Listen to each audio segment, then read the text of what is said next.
आज 7 तारीख रोम में नए संत पिता को चुनने का कॉन्क्लेव प्रारंभ हो रहा है। लेकिन क्या आपको मालूम है, एक बार एक आम कृषक, एक साधारण से व्यक्ति संत पिता चुने गए थे।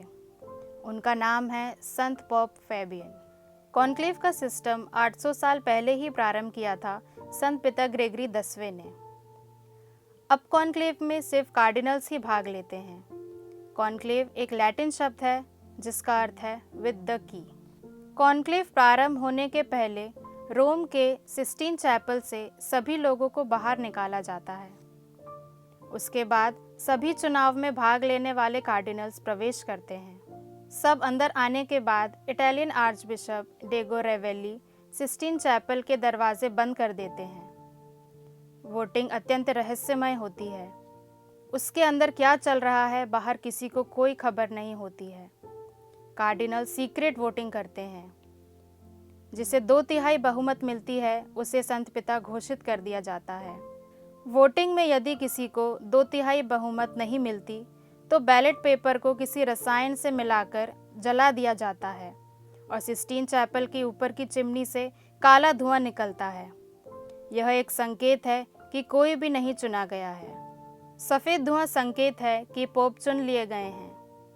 यह चुनाव जल्दी भी हो सकता है, कभी कई दिन भी लग सकते हैं। संत पिता फ्रांसिस 2 दिन में चुन लिए गए थे।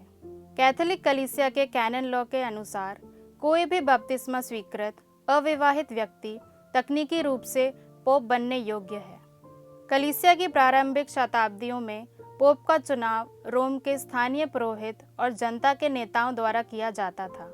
सन 236 में पोप का चुनाव एक कठिन परिस्थिति से गुजर रहा था। 13 दिन लोग मीटिंग करते जा रहे थे, लेकिन किसी नतीजे पर नहीं पहुंचे।